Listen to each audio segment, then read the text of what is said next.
Está gravando.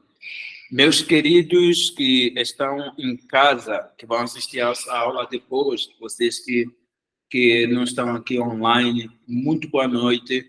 Tenho certeza absoluta que essa aula vai abençoar completamente vocês. Vamos falar sobre duas áreas específicas, vamos falar sobre Trindade e humanidade. Na Trindade a gente vai falar sobre a pessoa de Deus e todos os seus atributos. E na humanidade vamos falar sobre a pessoa do homem e todo o desenvolvimento humano e quem é o homem hoje. Sibeli, seja bem-vinda, Deus abençoe, tenho certeza que essa aula vai abençoar a tua vida. Então, nós paramos nesse slide, o que é a Trindade, ou o que é Trindade. Trindade é nada mais e nada menos do que uma palavra usada para designar, olha aqui, o termo trindade, que é Tertuliano trouxe esse termo, apresenta a realidade de um único Deus em três pessoas diferentes, Pai, Filho e o Espírito Santo. Cada uma das pessoas possui a mesma natureza, atributos e glória, e os três são o único Deus. Cada pessoa da Trindade possui papéis diferentes na história da redenção. Vamos lá, deixa eu ajudar vocês a acordar um pouco. Quero ver aí. Só com um likezinho, tá bom? Alguém aqui conhece a história da redenção? Dou-lhe uma. Dou-lhe duas. Bom, bom, bom, bom. Dou-lhe três. Jonathan, conhece? Mas quem? Mais alguém conhece? Mas alguém conhece os passos da redenção? Sempre que vocês ouvirem sobre a história da redenção, a gente estamos nos referindo ao processo de Deus para trazer o mundo de volta, o homem de volta para ele. E esse processo tem o seguinte caminho, o Cássio também conhece, tem o seguinte caminho: criação, queda, a própria redenção e consumação. Criação, Deus criou todas as coisas. Queda, o homem provou a fruta, caiu, se desviou da vontade de Deus. Redenção, Jesus Cristo veio, morreu numa cruz, se deu por nós, né? Eu vou falar por capítulo e versículo. Criação, Gênesis capítulo 1, versículo 1. Queda, a gente está falando de Gênesis capítulo... vamos lá. Queda, a gente está falando de Gênesis capítulo 3. Redenção, a gente está falando de João capítulo 3, versículo 16. E então, consumação, a gente está falando de desfechos que acontecem tanto em Daniel, né, quando traz as 70 semanas, e acontece também em Apocalipse. Então, são criação, queda, redenção e consumação, quando Deus então vai parar com toda essa eu quero aqui chamar o nome de patifaria, né?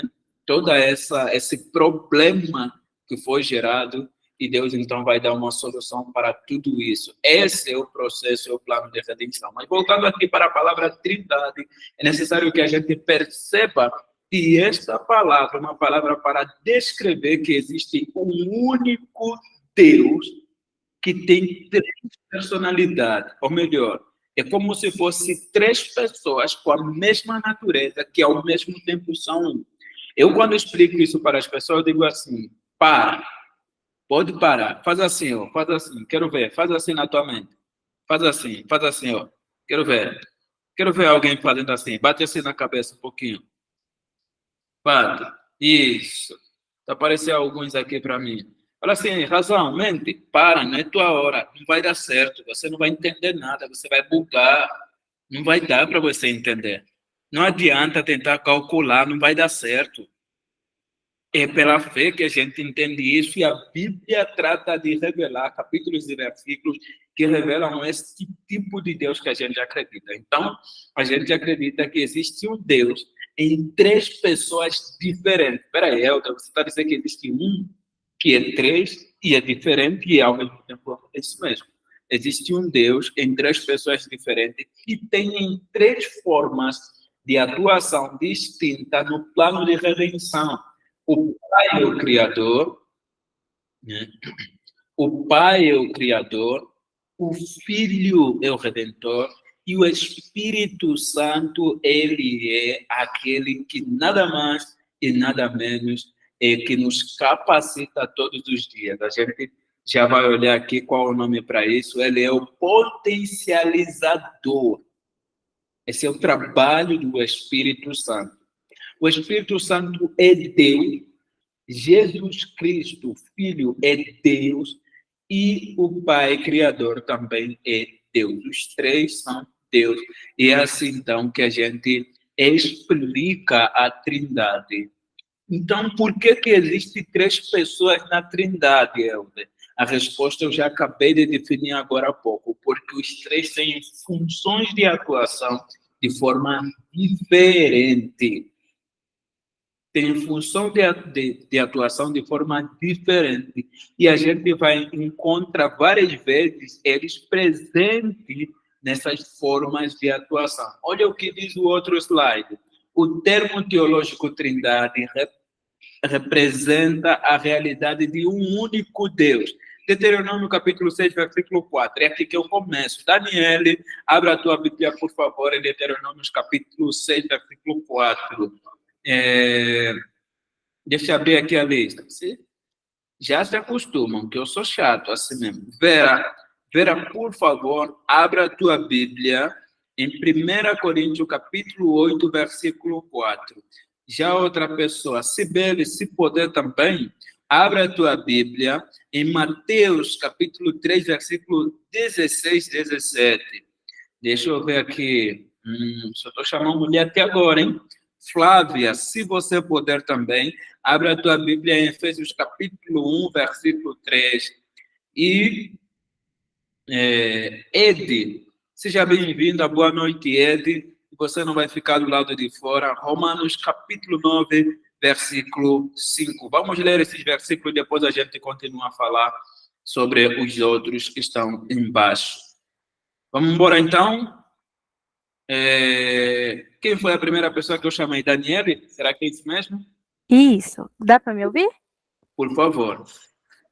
Deuteronômio 6, 4. Ouça, ó Israel, o Senhor, nosso Deus, o Senhor é o único. É esse? É isso mesmo. Meus amados, vocês ouviram? Único Deus. Então, não tem outro Deus, não tem outro Senhor, é um único Deus.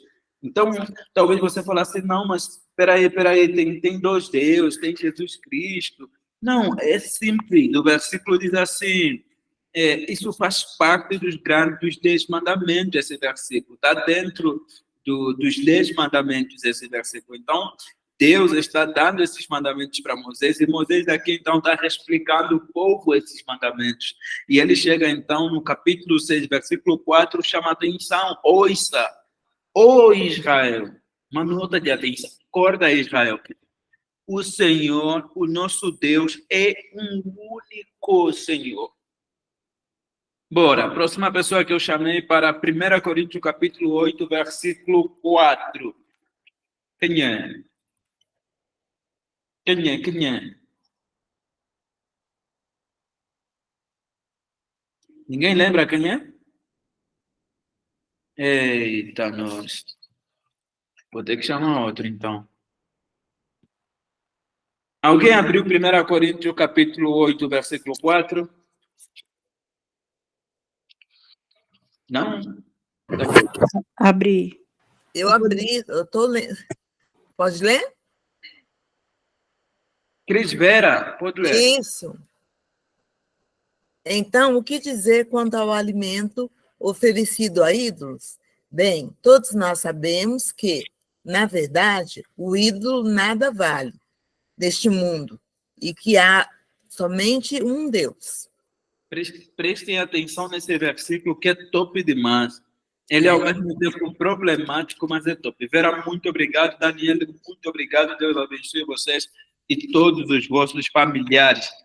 Olha como esse versículo é maravilhoso. Capítulo 8, versículo 4, 1 Coríntios. Olha o que ele diz para você que está com problema de comer carne que foi consagrada, a tiazinha da esquina. Pode comer, pode comer. Esse versículo fala que pode comer. E se for eu mesmo carne, eu não tenho problema com a carne. Eu gosto da carne, então eu como. Olha o que diz. Oh, cara, não tem outro Deus. Se os caras consagraram a carne num Deus, mano, esse Deus na realidade não é Deus. Que só tem um único Deus, que é o nosso Senhor Jesus Cristo. E depois fala das três pessoas que existem. Então, versículos que apresenta Pai, versículo que apresenta Filho e versículo que apresenta Espírito Santo, né? Essas três pessoas atuando diretamente. Mateus capítulo 3, versículo 16 e 17. Alguém abriu? Assim que Jesus saiu da água, os céus se abriram, e ele viu o Espírito de Deus, a semelhança de uma pomba, descendo e pousando nele. Com a visão do Espírito, ouviu-se uma voz: Este é o meu filho, escolhido e marcado pelo meu amor e a alegria da minha vida. Olha que maravilha! Aqui tem a atuação direta dos três. O Filho sendo batizado, o Espírito Santo descendo como pomba, subindo nele, né? Pousando em Jesus Cristo, e a voz do Pai, então, falando do céu. Aqui, abertamente, a Bíblia faz um pum, uma explosão completa, de que realmente tem os três, e os três conseguem. Eles são um e conseguem ser, ao mesmo tempo, separados em três pessoas distintas, e fazendo coisas diferentes automaticamente. O Pai falando, o Espírito Santo descendo para capacitar Jesus, que ia com Jesus até o deserto, e Jesus sendo batizado, que era então o processo da redenção que já estava acontecendo enquanto ele estava aqui na terra. Preste atenção como isso acontece. Como esses três, eles existem e eles atuam. Efésios capítulo 1, versículo 3, alguém achou? Top demais, lindo demais hoje, meu Deus. Aula maravilhosa. Alguém achou? Dou-lhe uma. Eita, Flávia. Sou eu, Helder. Peraí, só um pouquinho. Peraí. É que eu tô tentando ler no celular. Peraí. Dá para ouvir? Estamos ouvindo sim, Flávia. Pode falar. Bendito seja o Deus e Pai de nosso Senhor Jesus Cristo, que nos abençoou com todas as bênçãos espirituais nas regiões celestiais em Cristo. Olha aqui também outro versículo com a atuação dos três. Primeiro, o detentor primeiro, o Pai, depois o Filho, e então o Espírito Santo responsável por transportar essas bênçãos. Também os três aparecem completamente. Romanos capítulo 9, versículo 5. Alguém achou? Sou eu, Helder. Por favor, deixa Deus te usar, Ed. Deles são os patriarcas, e a partir deles se traça a linhagem humana de Cristo, que é Deus acima de todos. Bendito para sempre. Amém. E aí, então, tem uma confirmação que... veja o que está escrito. Uma confirmação de que Jesus Cristo é Deus, a linhagem humana de Cristo, que é Deus acima de todos. Então, vocês percebem que esses versículos aqui, eles estão a trazer a veracidade desse Deus que é único e, ao mesmo tempo, é três, né? Ele é único e é três também, né? A outra expressão que é usada para definir isso é um Deus triuno. Ele é três em um. Ele é um em três. Tá bom? Cada uma das pessoas possui a mesma natureza, atributo e glória. E os três são o único Deus. João capítulo 1, versículo 1 a 2. Alguém acha para mim também? Colossenses capítulo 1, versículo 15, e outra pessoa pode achar para nós Atos capítulo 5, versículo 3 a 4. Eu começo com João aqui para acelerar um pouquinho. Se alguém achou, pode dizer que achou, tá bom? E aí já transferimos a bênção. Vou ler. João, achou? João, no princípio era aquele que é a palavra, e ele E- estava com Deus. E era Deus, e ela estava com Deus no princípio. João 1. Olha só como é que continua este versículo, né? Ele continua assim: todas as coisas foram feitas por meio dele, e sem ele, nada do que existe teria sido feito. Nele estava a vida, e esta era a luz dos homens. Olha, acompanha o que esse versículo diz: a luz brilha entre as trevas, e as trevas não a derrotarão. Surgiu um homem aí que está falando de João, né? Deixa eu achar aqui o versículo que eu mais quero. Habitou entre nós. Versículo 14. Aquele que era a palavra tornou-se carne e viveu entre nós. Vimos a sua glória, a glória como unigênito, vindo do Pai, cheio de graça e de verdade. Você percebe claramente que esse versículo está a autenticar Jesus Cristo como Deus e também aquele que é o Redentor. O trabalho de Jesus Cristo aqui é quem veio para fazer a redenção, então, à humanidade. Então, ele tem esse processo que era Deus, que estava com Deus, que tudo foi feito por meio dele, por causa dele, e agora ele se fez carne para começar o processo de redenção. Colossenses capítulo... Sérgio, muito obrigado. Ed, muito obrigado. Todo mundo que leu até agora, muito obrigado. Se eu esqueci, pulei você. Flávia, muito obrigado. Deus abençoe vocês. Colossenses capítulo 1, versículo 15.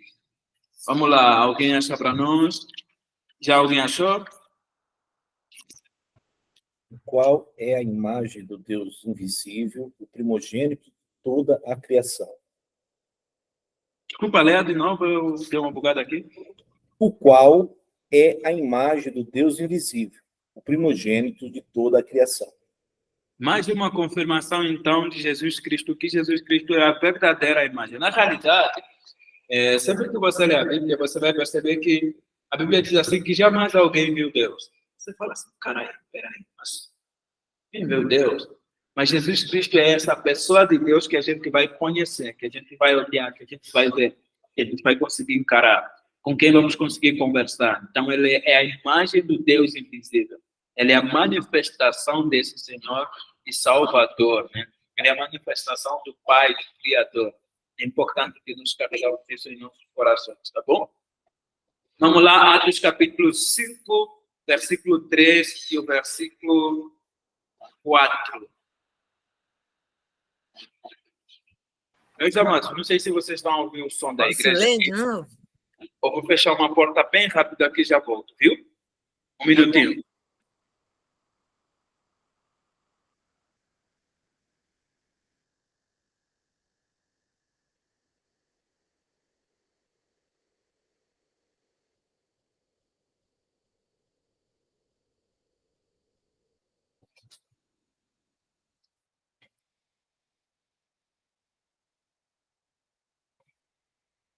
Se fosse ter uma língua africana, eu falaria de já Nazongi, que significa já voltei. Vou repetir para quem é curioso. De já Nazongi, ou Nazongi de já. Aqui eu falei com sotaque, Nazongi de já. Vamos lá, Cris, pode ler para nós. Então Pedro disse: Ananias, por que você deixou Satanás encher o seu coração? Você mentiu para o Espírito Santo quando guardou parte do dinheiro para si. A propriedade era sua, para vender ou não, como quisesse. E, depois de vendê-la, o dinheiro também era seu, para entregar ou não, entregar ou não. Como pôde fazer uma coisa dessa Você não mentiu para nós, mas para Deus. Pessoal, percebem e prestem atenção nesse texto. Pedro está conversando com Anania. Anania decidiu vender uma propriedade, trazer uma parte e esconder outra parte. Só que quando ele chega para Pedro, ele conta para Pedro e diz assim: "Ó, Pedro, está aqui todo o dinheiro de tudo que eu vendi. Ninguém tinha pedido nada para ele. Era da sua livre, espontânea vontade, mas ele começou a enganar, saiu o olho na grana, né? Ele cresceu os olhos e aí ele decidiu mentir. Só que Pedro faz uma versão curiosa. Ele diz assim que você tentou mentir o Espírito Santo, que é o próprio Deus. Então, mais uma confirmação de que o Espírito Santo também é Deus. Depois disso, a gente tem cada pessoa da Trindade possui papéis diferentes na história. Já falei um pouco sobre isso, mas aqui estão os versículos então que confirmam. Criador, Apocalipse capítulo 4, versículo 11, que também podemos encontrar em Gênesis capítulo 1, versículo 1, 2. Redentor, Colossenses capítulo 1, versículo 20, que também podemos encontrar em João capítulo 3, versículo 16, né? Porque Deus amou o mundo de tal maneira que deu seu Filho para todo aquele que nele crê, não pereça, mas tenha a vida eterna. É um versículo que também fala que o Filho é redentor, que Deus deu o Filho para o processo de redenção. E temos, então, um potencializador, que é o Espírito Santo. E eu quero que vocês abram comigo os textos. Apocalipse capítulo 4, versículo 11. Quem está aí? Quero ver. Eric, está com a Bíblia aberta? Está muito calado, Eric. É porque o meu dá eco com o da minha esposa. Vou tentar aqui o mais rápido. A igreja está me ouvindo aí, os irmãos? Conseguimos te ouvir. Apocalipse 4, 11. Isso. Digno és, Senhor, de receber glória e honra e poder, porque tu criaste todas as coisas, e por tua vontade são e foram criadas. Olha isso. Tu criaste todas as coisas, e a vontade de quem? É dele. Então, ele é o Criador, e ele detém esse poder, o Pai, e ele detém a vontade de criar. Não foi porque alguém aconselhou, não foi porque ele viu alguma coisa, mas de uma vontade própria, Deus é Criador. Colossenses capítulo 1, versículo 20. Rodrigo, está muito calado, Rodrigo. Seja bem-vindo, Rodrigo Silva. Opa, peraí, estou procurando aqui, ó. Pode achar, eu tento, que hoje tinha um tempo para isso. Tá. Colossenses 20. 20.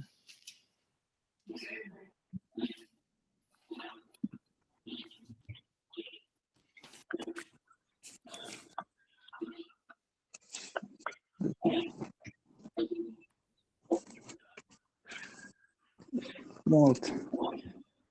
Vou ler aqui. E por meio dele, o Pai reconciliou consigo todas as coisas. Meu filho, de novo, só mais uma vez. Tá. E por meio dele, o Pai reconciliou consigo todas as coisas. Olha que maravilha! Então, ele é o Redentor. Jesus Cristo é aquele que é usado da Trindade para fazer toda a reconciliação, tanto do homem até de tudo que foi criado. Então, quando Jesus morre na cruz, ele não está simplesmente salvar o homem, mas está reconciliando a criação com Deus. Isso é mais do que especial. O homem, quando cai, e ele é o responsável pela humanidade, o homem foi escolhido para ser o gestor, e a gente ainda vai falar hoje, foi escolhido para ser o gestor. Então, quando ele cai como mordomo de uma casa, ele condena toda a casa com ele. Então, quando Jesus Cristo morre, ele faz a reconciliação geral. O Pai escolheu o Filho para ser o autor da reconciliação e ser o Redentor nesse processo. Atos capítulo 1, versículo 8, deixa eu ver quem ainda está dormindo muito. Marcelo, meu querido. Boa noite, Helder. Espera um pouquinho que eu vou verificar, tá bom? Vou procurar aqui. Tá bom. Atos capítulo 1, versículo 8. Pessoal, eu sou professor chato, viu? Não vou deixar vocês em paz. Já fica atento aí. Até terminar a aula, eu sou chato. Alguns sabem, né? O Helder, Sim. eu acho que antes desse é Colossenses 1:20, não é? Não, já foi lido. O Rodrigo leu Colossenses 1:20. Ah, tá. Desculpa. Tudo bem. Atos 1:8, certo? Isso. Olha que maravilha. Presta atenção, pessoal. Mas recebereis poder quando o Espírito Santo descer sobre vós, e sereis minhas testemunhas, tanto em Jerusalém, como em toda a Judéia e Samaria, e até os confins da terra. Olha que lindo, pessoal. Aqui, então, tem um versículo que o próprio Senhor Jesus está falando para os seus discípulos que eles receberão o Espírito Santo como aquele que vai potencializá-los para a missão que eles tinham recebido do Senhor Jesus Cristo. Em João, capítulo 14, versículo 16, se eu não me engano, ou o contrário, 16, 14, deixa eu só confirmar aqui, Jesus chama o Espírito Santo de outro Consolador que ensinará, né, ajudará a lembrar tudo aquilo que ele ensinou. Deixa eu ver.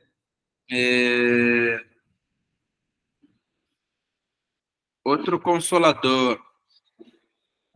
14:16, professor. 14:16. Cadê aqui?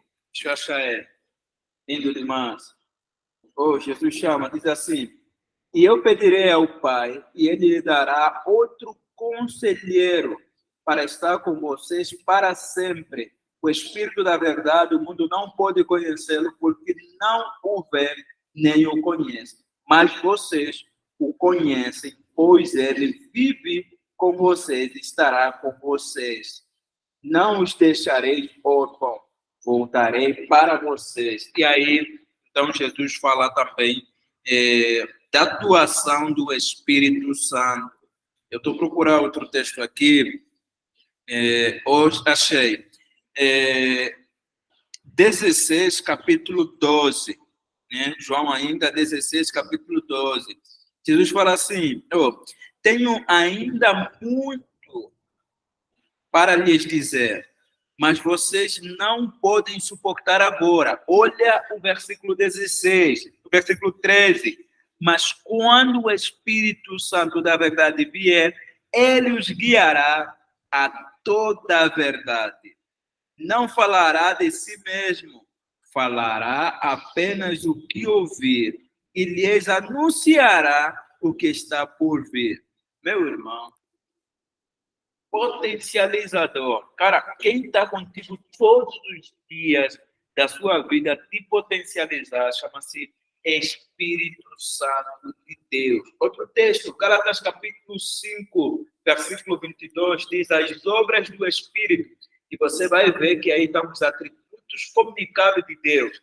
Diz que os frutos do Espírito são amor, longanimidade, benignidade, temperança, domínio próprio, mansidão, fé. 7, já foi 7 agora? Eita, já foi. Já falei os 7. Ainda estava no ritmo, achei que deixei um de fora.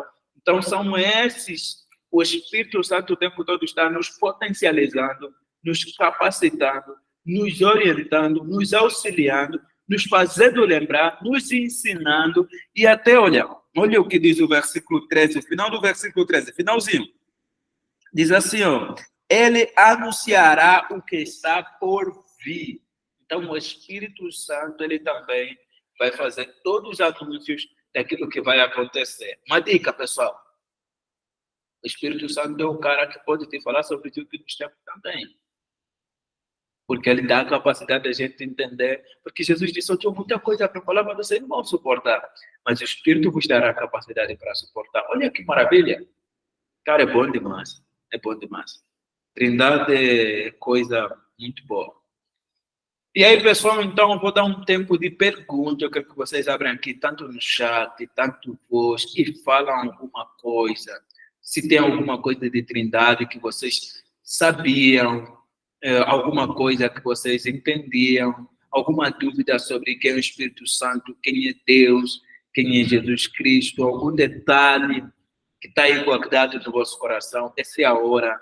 Por favor, coloca aqui na mesa que eu estou esperando, viu? Essa é a hora que dentro do voo a gente para, o voo estabiliza, né? Já subimos com tudo, estabilizou o voo e então a aeromoça passa com aquele carrinho entregando. O que falam aeromoça? Vocês falam aeromoça? Vocês falam aeromoça? Não, né? Comissária de bordo. Acho que vocês falam comissária de bordo. Dá, os dois nomes dá. Elas estão entregando a comida e você está relaxado, curtindo o voo, sem medo, pode desapertar o cinto, você desaperta o cinto e relaxa. Então vamos lá, pessoal. Alguém tem alguma pergunta? O Helder, uma dúvida assim que eu sempre tive, na verdade, fica assim um restígio das coisas que a gente aprende, né, no decorrer da vida. Quando Jesus sempre se refere ao Pai, não existe uma hierarquia.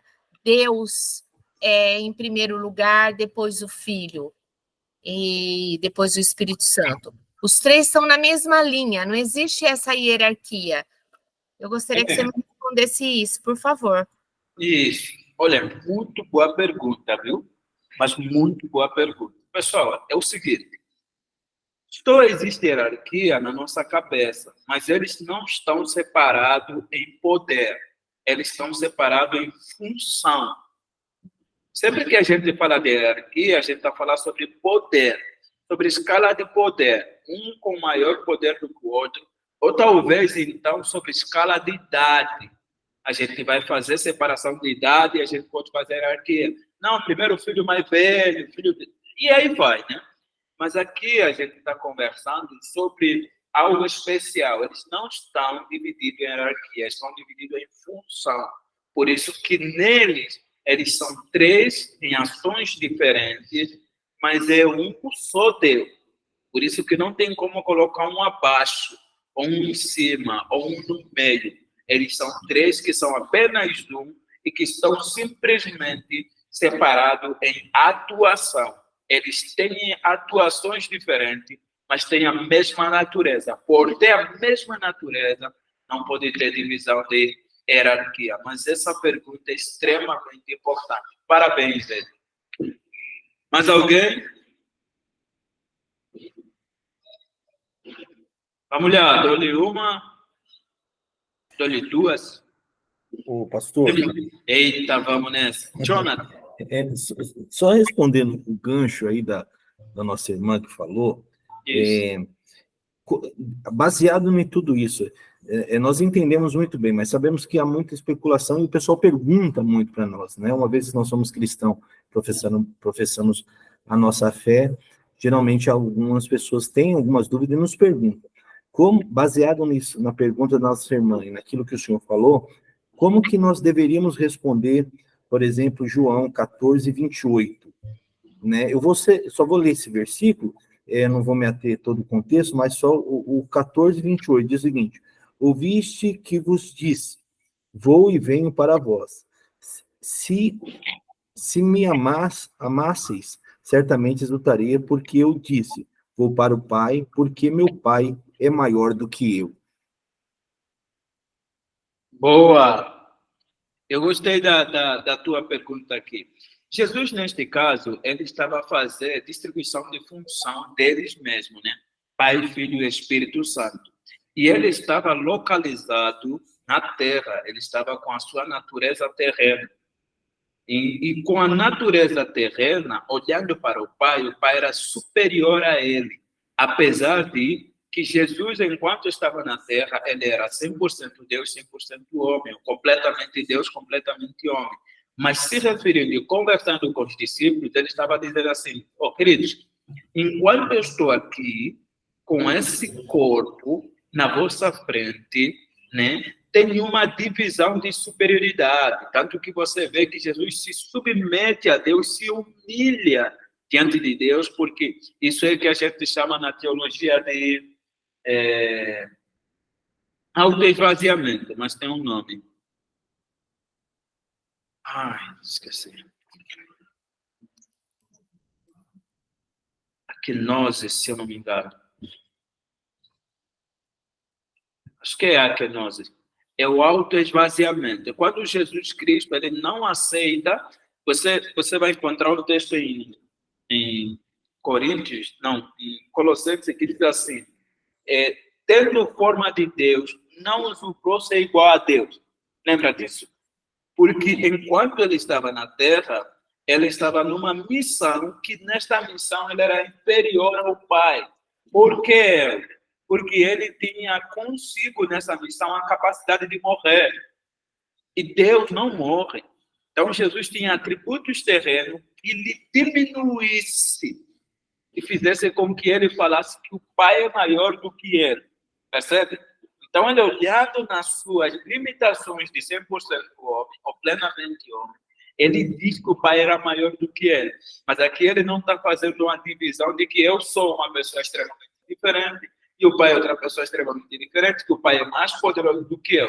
Mas ele está olhando na realidade terrena em que ele está e assumindo que o Pai é maior do que ele. Eu quero achar o texto aqui, só para vocês terem esse texto também na mente, para conseguir, né, argumentar essa pergunta, quando ele diz que, sendo Deus, não... Aqui achei. Filipenses capítulo 2, versículo 3 a 8. Vamos lá, pessoal. Eu amo quando vocês fazem pergunta, viu? Fico muito feliz. Sério mesmo? Fico feliz demais. Começou a sentir a glória do Senhor descendo. E quando fazem perguntas assim, porque essas perguntas, meus amados irmãos, é extremamente importante no curso. Tanto a pergunta da Ed, né, e a pergunta do Jonathan, são perguntas com muito cabimento teológico, que é discutido dentro como é que se diz? Dentro do academicismo teológico, né?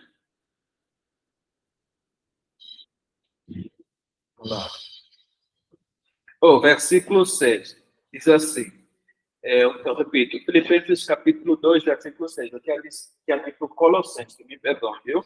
Filipenses capítulo 2, versículo 6, diz assim, e embora sendo Deus, que aqui com D maiúscula mesmo, não considerou-se ser igual a Deus, era algo a que dizia apegar-se, mas esvaziou-se a si mesmo, vindo a ser servo, tornando-se semelhança aos homens. Percebe?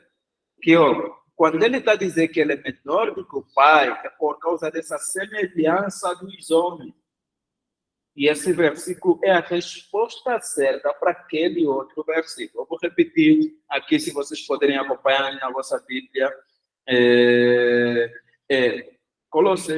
Filipenses capítulo 2, versículo 6 em diante, diz assim, que embora sendo Deus, não considerou-se ser igual a Deus, era algo a que devia apegar-se, mas esvaziou-se a si mesmo, vindo a ser servo, tornou-se semelhante aos homens, e sendo encontrado em forma humana, humilhou-se a si mesmo, e foi obediente até a morte, e morte de cruz. Lembram que eu expliquei isso? Falei, porque ele estava num corpo que morre.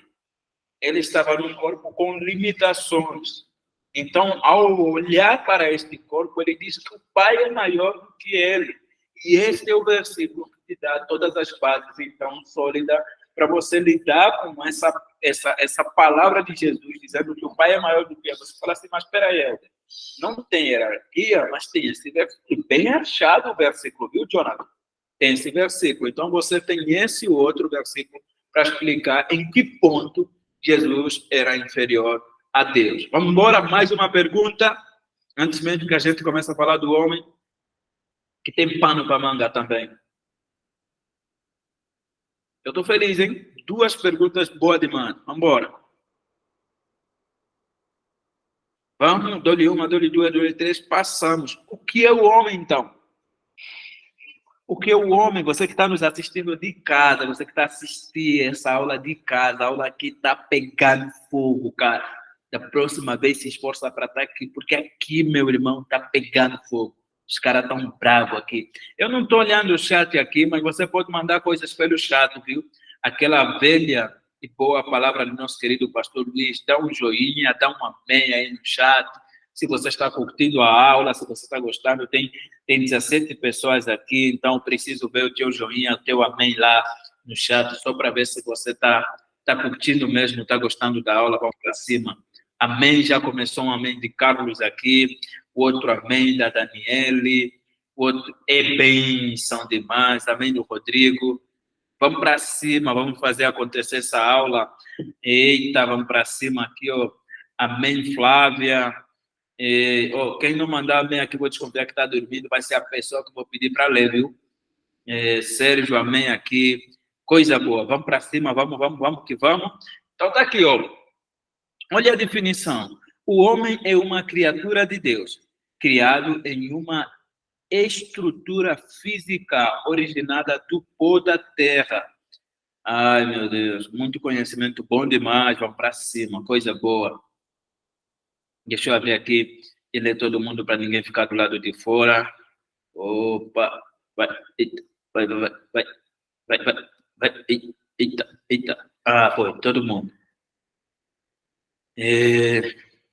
Vamos para cima, vou ler de novo. O homem é uma criatura de Deus, criado de uma estrutura originada do pó da terra. Eu preciso que vocês prestem atenção nas palavras negritadas, tá bom? Que está em negrito. Continuando. Unido ao fôlego de vida, que é a alma, o homem foi feito imagem conforme a semelhança de Deus, o que lhe confere imortalidade, espiritualidade e os atributos comunicáveis de Deus, associado à moral, intelecto e governo. Originalmente, o homem foi formado santo, com volição plena. Porém, ambas as características foram deformadas pelo pecado e transformadas pela redenção em Jesus. Meu Deus, que definição linda demais. O pastor Luiz escreve bem demais, viu? Que bom. Se ele continuar assim, vai para o céu mais rápido. O propósito de Deus para o homem é que ele desfrute da sua presença e o glorifique eternamente. Pessoal, vamos lá, vamos prestar atenção. Primeiro, o homem. Quem é o homem? O homem é uma criatura de Deus, criado com um propósito definido, específico e separado. Se vocês perceberem, o homem é criado no final de toda a criação de Deus. Deus cria, então, todas as coisas, e eu gosto muito dessa história. Deus cria, então, todas as coisas, depois de criar todas as coisas, ele olha para todas as coisas e ele fala assim, eu não sou terreno, né? Eu não tenho um corpo físico. Eu preciso criar o cara que vai governar sobre esse corpo físico, sobre essas coisas físicas, desculpa. E aí Deus, então, decide criar o homem. E aqui eu estou contando para vocês como uma história, tá bom? Eu não sei o que diariamente de Deus propriamente, cuidado para não irem na viagem do Helder. Mano, Deus pensou assim, não, estou contando para vocês como uma história. Eu quero que vocês viajem um pouquinho comigo. Então Deus olha assim para a criação, veja que tudo era bom demais, maravilhoso. Ele fala, vou criar um cara que vai dar conta de tudo isso, vai cuidar de tudo isso, vai fazer as coisas acontecer. Um cara que consegue se comunicar com as coisas físicas. Não é que Deus tenha limitação, mas ele gosta de criar, então, essa pessoa que é responsável por cada área. Deus aí cria o homem e fala assim, eu preciso criar um ser que tenha a capacidade de me compreender completamente, tenha a capacidade de compreender completamente a matéria. O que eu vou fazer? Então, ele cria o homem oriundo do pó, né, saindo do pó, e também coloca nele o fôlego de vida saindo dele mesmo. Cara, que maravilha. Aí, então, está criado o Adão e a Eva aqui já. E Deus fala, mano, com quem esse cara vai se parecer? Quem é? Ele pensa, peraí. Olha para todos os fatos e fala assim, eu quero que esse cara tenha algumas características minhas. alguns atributos meus. Então ele fala, vamos fazer o homem. E aqui tem a primeira palavra que mostra que Deus é 3 em 1, porque ele usa a expressão, façamos o homem à nossa imagem, conforme a nossa semelhança.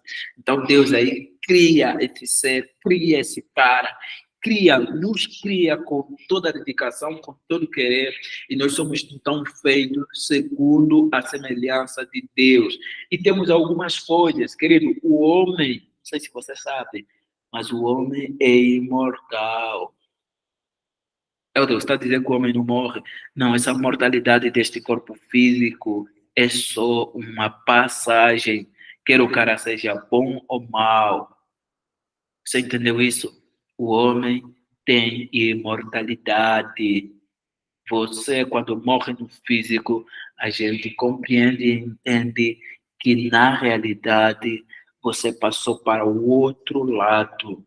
Então, todo mundo vai acordar um dia. Olha que maravilha. A primeira característica. A segunda característica. O homem tem espiritualidade. E os outros atributos comunicáveis de Deus, que são a moral, que é o intelecto, que é o governo, que é entender o bem e o mal, que é proceder, que é o poder de justiça, que é o amor, todas essas características morais que Deus comunica ao homem, que é a bondade também que Deus comunica ao homem. Então, aqui está criado um homem com todas essas características. Mas você percebe que hoje o homem tem muitos defeitos, porque ele cometeu lá atrás, ele pecou contra Deus, e aí, então, esses defeitos roubaram de nós alguns atributos, algumas coisas que a gente não tem por si só, e pela morte de Jesus Cristo, ele transformou-nos, pela redenção de Jesus Cristo, nós recuperamos de novo esses atributos, e hoje, então, podemos viver em Jesus Cristo, desfrutando da vontade de Deus. Pessoal, vamos lá, vamos ler alguns versículos que sustentam, então, toda essa fala que eu trouxe sobre o homem. Gênesis capítulo 2, versículo 7, alguém acha para nós, por favor? Eclesiastes capítulo 12, versículo 7, alguém acha para nós?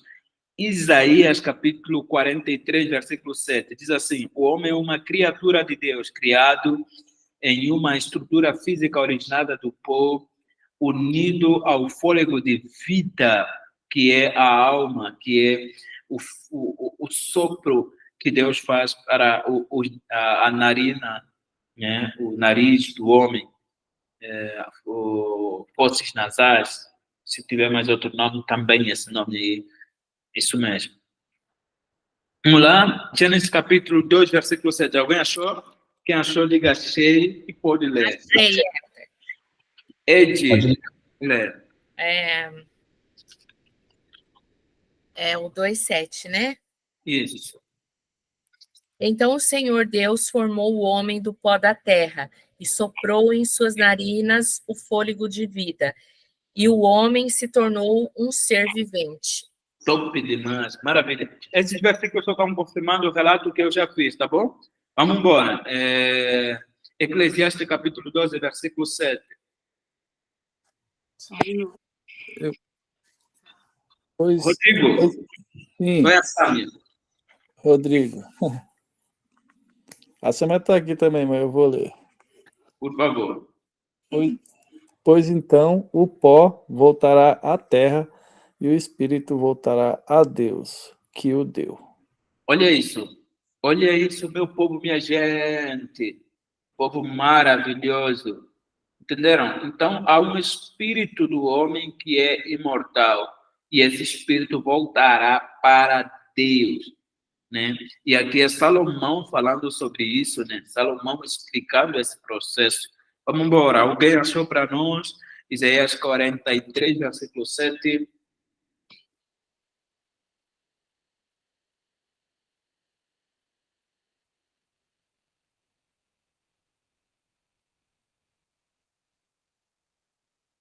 Eita! Ninguém achou?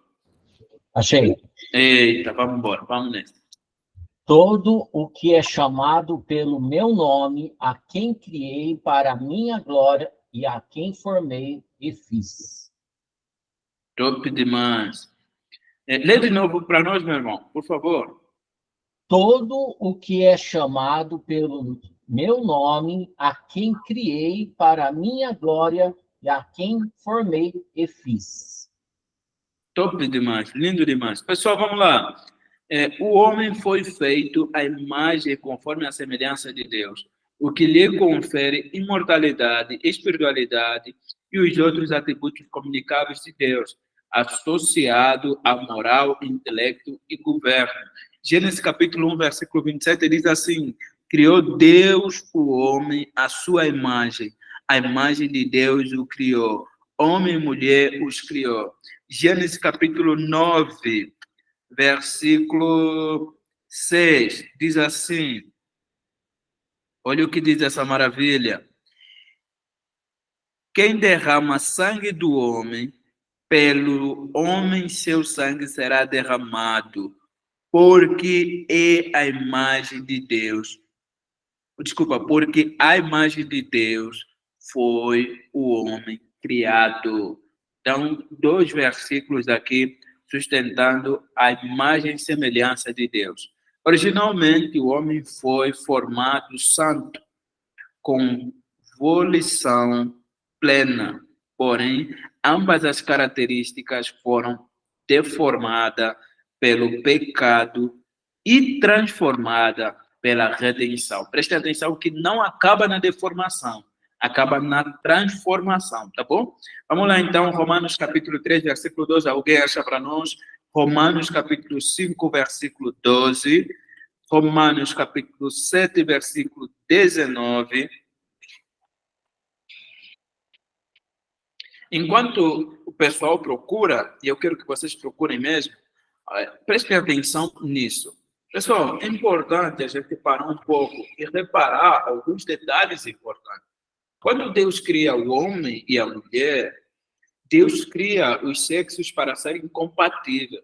Então, se talvez de alguma forma, por causa da imoralidade sexual que tem crescido muito, você for levado a entender que homossexualismo é algo que Deus permite, que Deus ama, que Deus libera, não existe isso. Pelo contrário, os versículos que a gente encontra na Bíblia sobre esse ato, Deus condena completamente.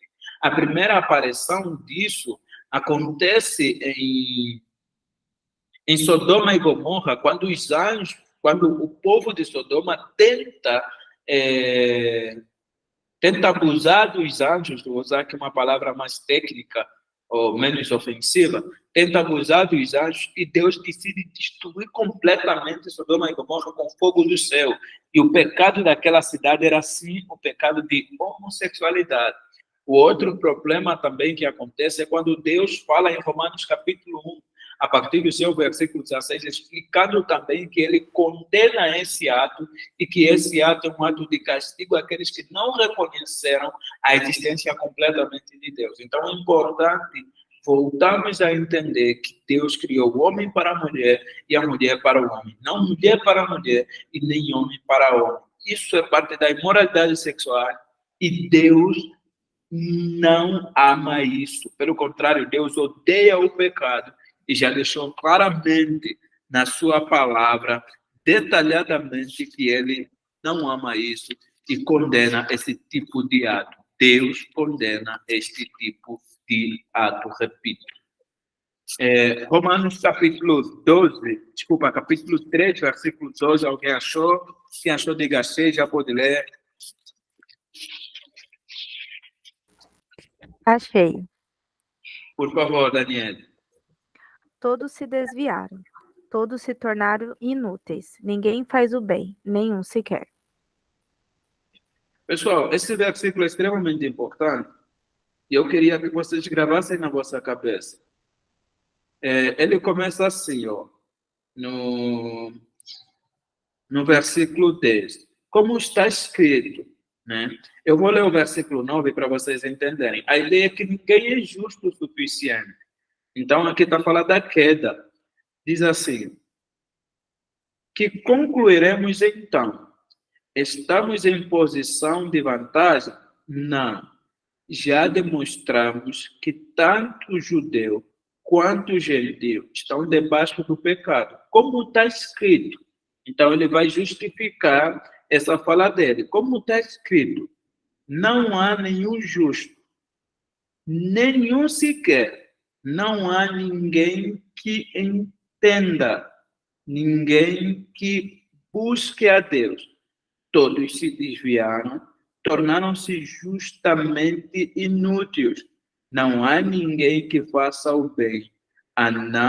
Não há nem sequer um. O que ele está querendo dizer com isso nesse versículo? Não está dizendo que a gente não faz o bem, está dizendo que a gente não tem capacidade de fazer o bem por nós mesmos, por si só, que o homem precisa todo o tempo de Deus para conseguir fazer algum tipo de bem, tá bom? Romanos capítulo 5, versículo 12. Alguém achou? Se ninguém achou, eu leio. Já está aqui aberto na minha Bíblia, tá bom? Romanos capítulo 5, versículo 12. Vou pedir para alguém já localizar Romanos capítulo 7, versículo 19. Colossenses capítulo 3, versículo 9 e 12. Gálatas capítulo 5, versículo 25, tá bom? Vamos lá, localizam isso enquanto eu leio Romanos capítulo 5, versículo 12. Portanto, da mesma forma como o pecado entrou no mundo por um homem, pelo pecado a morte, assim também a morte veio a todos os homens, porque todos pecaram. E aqui então mais outro versículo mostrando que nós caímos, né? Que nós pecamos, que fomos deformados com o pecado. Alguém achou Romanos capítulo 7, versículo 19? Quero fazer o bem, mas não o faço. Não quero fazer o que é errado, mas ainda assim o faço. Aqui Paulo, mais uma vez, está falando da natureza, da nossa natureza, como a gente está caído e como não temos capacidade de, por si só, caminhamos em direção a Deus. É necessário que Deus caminhe em nossa direção e, a partir daí, então, gera esses comportamentos que fazem com que a gente responde a Deus com o bem e conseguimos buscar o Senhor como Senhor e Salvador. Alguém achou Colossenses capítulo 3, versículo 9 e 12? Não mintais um para os outros, pois que já vos despedistes do velho homem com seus feitos, e vos vestistes do novo, que se renova para o conhecimento, segundo a imagem daquele que o criou, onde não há grego, nem judeu, nem circuncisão, nem incircuncisão, bárbaro, cita, servo, livre, mas Cristo é tudo em todos. Revestivos, pois, como eleitos de Deus, santos e amados, de entranhas de misericórdia, de benignidade, humildade, mansidão e longanimidade. E aqui, então, é o versículo da transição, né? É o versículo em que Paulo está chamando a atenção, está a explicar que nós fomos, que Jesus Cristo já fez a redenção e que a gente precisa parar de andar como quem ainda não viveu, como quem ainda não encontrou Deus. Olha o que diz o versículo 11 e 12. Nesta nova vida, já não há mais diferença entre grego e judeu, circunciso e incircunciso, bárbaro e cita, escravo e livre. Mas Cristo é tudo em todos. Então, esta redenção é feita por Jesus Cristo. Olha o que diz o versículo 12. Portanto, como povo escolhido de Deus, santo, amado, revistam-se de profunda compaixão. E aqui começa a ver os atributos, então, da restauração. Compaixão, bondade, humildade, mansidão e paciência. Vem comigo, Gálatas capítulo 5, versículo 25. Posso ler? Alguém achou? Marcelo, Daniele. Marcelo, pode ler, por favor. Se vivermos no Espírito, andemos também no Espírito. Top demais. Então, mais um versículo encorajando, né, o homem que foi redimido por Jesus Cristo viver segundo a vontade de Jesus Cristo. Porque assim, amado, eu preciso que vocês gravam isso na cabeça. Após a nossa conversão, Daniel, está me ouvindo? Sim. Eu sou chato dessa forma, não pergunto assim. Após a nossa conversão, Marcelo, nós agora temos capacidade, somos capacitados pelo Espírito Santo em fazer o bem. Por isso que esse texto diz assim, originalmente foi formado santo, com volição plena. Porém, ambas as características foram deformadas pelo pecado e transformada pela redenção. Essa parte, transformada pela redenção. Então, nós fomos transformados na redenção. Nós hoje temos capacidade de viver os atributos de Deus. E essas capacidades foram nos dadas pelo Espírito Santo. E aqui a palavra Espírito na nossa Bíblia, ela está com letra maiúscula. Diz assim, ó, se vivemos pelo Espírito, andemos também pelo Espírito. E é mesmo neste capítulo, onde tem, então, os atributos, não, desculpa, os frutos do Espírito. Versículo 22 diz assim, mas o fruto do Espírito é amor, alegria, paz, paciência, amabilidade, bondade, fidelidade, mansidão, domínio próprio. E olha o que diz em seguida. Contra essas coisas não há lei.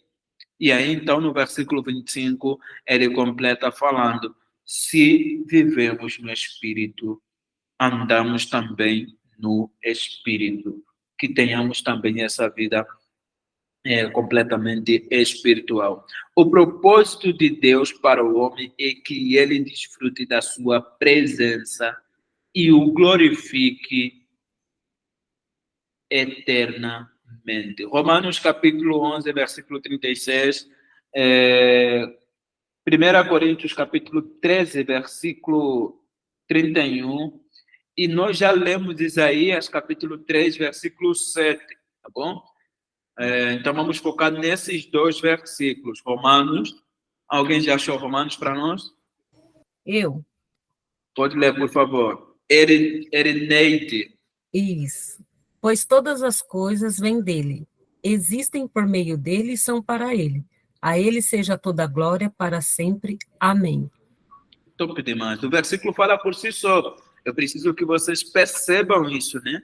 O versículo deixa claro que se todas as coisas são dele, se todas as coisas pertencem ao nosso querido Senhor Jesus Cristo, ao nosso amado e Salvador Senhor Jesus Cristo, é importante que a gente entenda que todas essas coisas precisam glorificá-lo.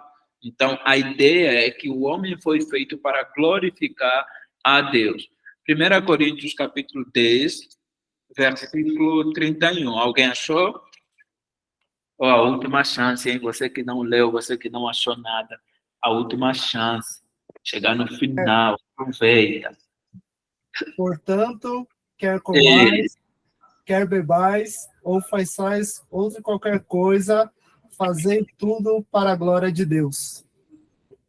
Top demais. Olha, esse é um dos versículos que eu mais amo, sinceramente. Eu amo demais esse versículo, porque não sei se você já se pegou nesse tipo de pensamento, mas eu já particularmente.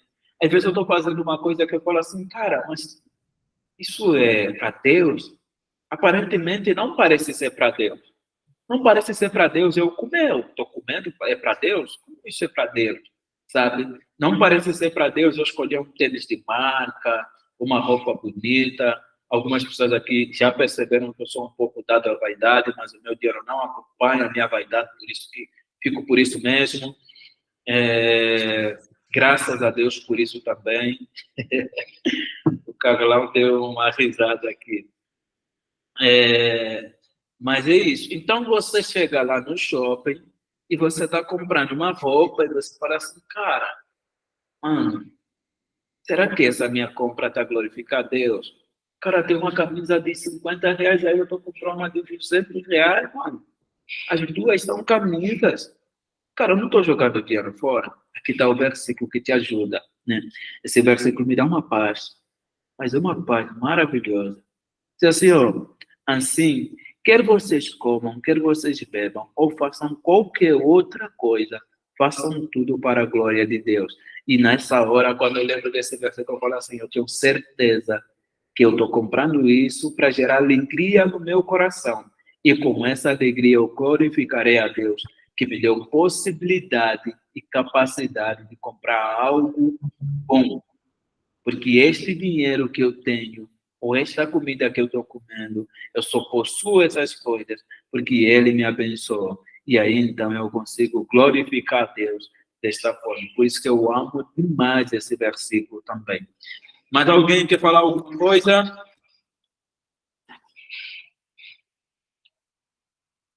Pessoal? Helder, eu quero fazer uma pergunta. Eu gosto. Você sabe que eu gosto, né? Então, essa parte eu tenho dúvida também, que como eu vim de outra igreja, então eu tenho algumas dúvidas que eu estou aproveitando para tirar. Aproveita. O homem, ele é dividido em 2 ou em 3 partes. Alma, corpo e espírito. Eu gostaria que você me explicasse isso, por favor, porque, assim, o que eu aprendi é que a alma seria a nossa consciência, o espírito é que vem de Deus, e o corpo físico. Então, a gente morrendo, o espírito volta para Deus, e a alma seria a nossa consciência. Então, eu tenho dúvida, porque me parece que não é bem isso. Me explica, por favor. É assim, minha querida. Na Bíblia, tem as 2 linhagens. Eu seria um ambicioso se eu simplesmente dissesse que tem 2, sabe? Na Bíblia tem as 2 linhagens. Na Bíblia, você pode justificar e dividir o homem em 3, e você pode justificar e dividir o homem em 2. Tá bom? Mas vamos lá. Quando a gente leu o versículo de Isaías, se eu não me engano, deixa eu ver aqui. Deixa eu só ter certeza, tá bom? Para não cometer um erro, já que eu estou explicando. Se alguém mais tiver uma pergunta, pode deixar aí na bala, tá? Que a gente ainda tem um tempinho aqui, dá para responder.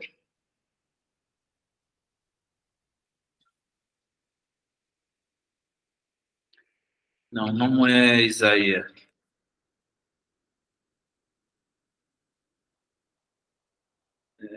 Opa, achei. Gênesis, capítulo 2, versículo 7.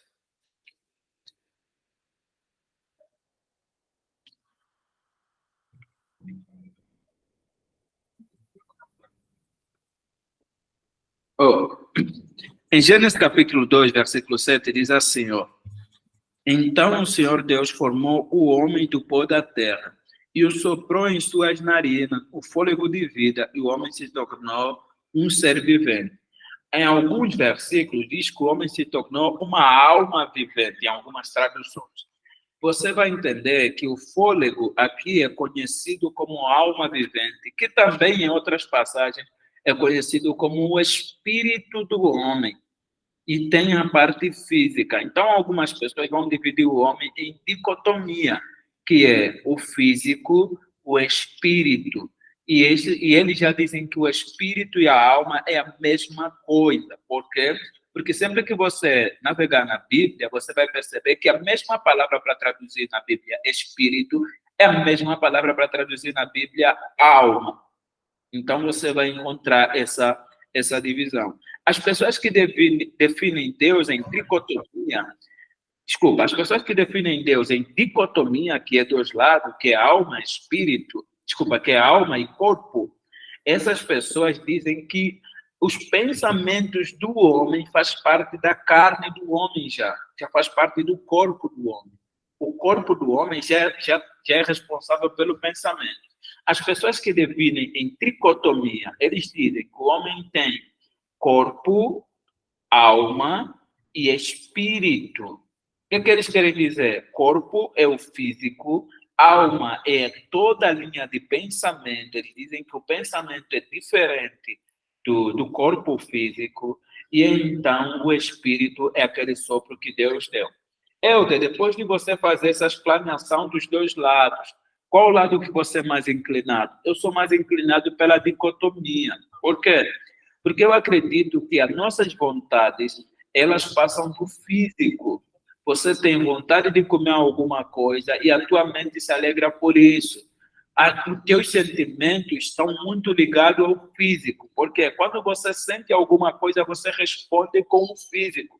Então, na minha concepção, e aqui é uma escolha que eu devo fazer, na minha escolha, eu escolho dicotomia, como é feito, então, do corpo, que neste corpo já habita toda a psique, e feito, então, do espírito, que é o fôlego que veio de Deus. Quem sustenta isso? Sustenta isso Eclesiastes, capítulo 12, versículo 7, diz assim: o pó volta para o pó e o espírito volta para Deus. Então, eu compreendo claramente que o homem, ele é dicotômico.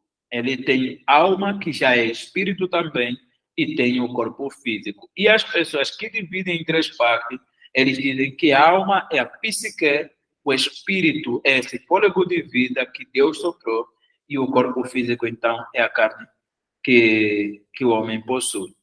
Deu para entender, Ed? Perfeito. Obrigada, viu? Eu que agradeço, querida. Mais alguém? Hoje eu estou na bala, hein? Hoje eu saí de um concílio, de um sabatinado aqui que estava bom demais. Vamos lá, minha querida Margarete. Boa noite, a paz a todos. Amém, minha querida. O volume tá bom, pastor? Tá bom, para mim tá perfeito e maravilhoso. Vamos lá. A gente sabe que tudo na Bíblia se encaixa. Não tem nada errado. Está lá no Antigo, está no Novo. Eu vou fazer essa pergunta, mas eu não sei se o senhor vai entender, mas vamos lá. Faça a pergunta que a gente dá um jeito de entender. Se eu não entender, os irmãos aqui vão me ajudar. Tá. Nós temos lá em Mateus 28, 19...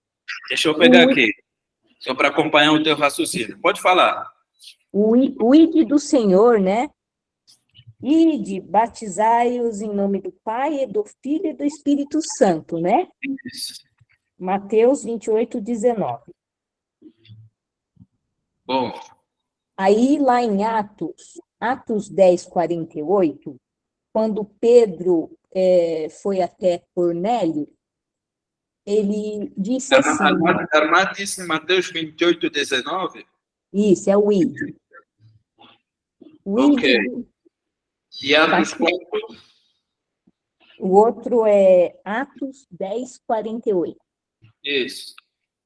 Aí, quando Pedro foi lá, onde estava Cornélio, com a família dele, os amigos dele, Pedro falou assim, né? Pode alguém, porventura, lá no 47, 48, recusar a água para que não sejam batizados estes, que também receberam como nós o Espírito Santo? E mandou que fossem batizados em nome do Senhor. Aqui no caso, deve ter outras formas de Bíblia, né? Isso. E mandou que fossem batizados em nome de Jesus Cristo. Pode falar, qual a pergunta?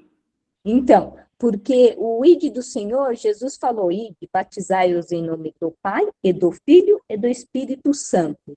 E Pedro falou assim, né? Mandou que fossem batizados em nome do Senhor Jesus Cristo. Normal? Não, aqui não tem nenhuma contradição aqui. Pelo contrário, tem uma coerência. Pedro está justificar o batismo do Cornélio para o povo, né? Então ele começa falando do sinal que ele recebeu, que o Cornélio demonstrou também a mesma versão que os outros demonstraram em falar em língua, ter manifestações do Espírito Santo como eles tiveram, né? Está fazendo essa comparação da manifestação do Espírito Santo. Depois de ele fazer a comparação da manifestação, é como se ele estivesse fazendo o discurso e não precisando se alongar. Então ele fala assim, quem tem essa manifestação, o Senhor Jesus, nos foi orientado que batizamos essa pessoa em nome do Senhor Jesus. Não quer dizer que ele não está se referindo em nome do Pai, do Filho e do Espírito Santo. Ele só não está se alongando porque é um ato de explicação. E a autoridade, a pessoa que eles viviam apresentando para as pessoas é o Evangelho do Senhor Jesus Cristo. Então, eles estão a mostrar o Evangelho do Senhor Jesus Cristo e falar assim, não nos foi orientado a pessoa que tivesse essa manifestação também a ser batizado conforme o Evangelho do nosso Senhor Jesus Cristo. Percebe? Então, essa explicação. Por isso que ele não prolonga. Em nome do Pai, do Filho e do Espírito Santo. Porque ele está fazendo comparação do Evangelho da Boa Nova. Por quê? Porque os judeus convertidos daquele tempo entendiam que Jesus Cristo veio só para eles. Os ímpios não poderiam também fazer parte dessa missão resgatadora, salvadora e redentora. Então, os primeiros judeus, para acreditarem que uma pessoa era separada, viver com Jesus, ou essa pessoa tinha que ser uma pessoa que se converteu ao judaísmo, já segue as doutrinas do judaísmo, ou então tinha que ter uma manifestação muito forte. Pedro, no caso mesmo, tinha que ter uma manifestação de um lençol vindo do céu com todas as carnes impuras. Só desta forma ele se coloca à disposição para entender, então, essa passagem de Cornélio. Deu para entender? Deu. Coisa boa, maravilha. Vamos embora, meu povo, minha gente. Mais uma pergunta aí? Temos mais 3 minutos que dá para perguntar mais alguma coisa.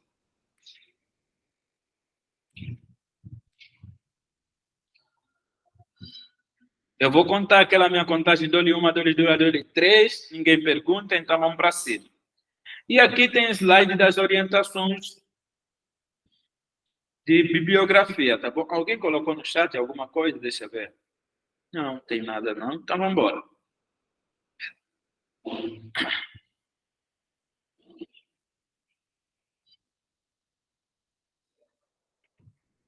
Aqui tem então as bibliografia. Bases de fé cristã, tá bom? Eu vou mandar esse slide para vocês também. Depois tem teologia sistemática, de um nome aí que eu não sei falar esse nome. O último dá para falar, né? Tem aqui no grupo alguém com esse nome, Erickson, o último sobrenome dele. Tem também o livro do Sproul, né? Como é que se lê o nome dele? Esqueci. Esqueci como é que se lê o nome dele. Só lembro se Sproul. Tem um livro de Sproul, somos todos teólogos. Livro bom demais para ler sobre teologia sistemática, uma introdução, né? Tem o livro Catecismo, Nova Cidade. E aqui, então, fechou a nossa aula de hoje. Pessoal, muito obrigado. Deus abençoe. Você que está de casa, querido, muito obrigado. Deus abençoe. Eu fui muito abençoado pelas vossas perguntas. Vou colocar aqui no meu questionário, que são perguntas que acontecem na nossa aula, tá bom? Tchau, tchau. Beijo do coração. Peraí. Vamos tirar foto, né? Ele já saiu? Eita, menina rápida.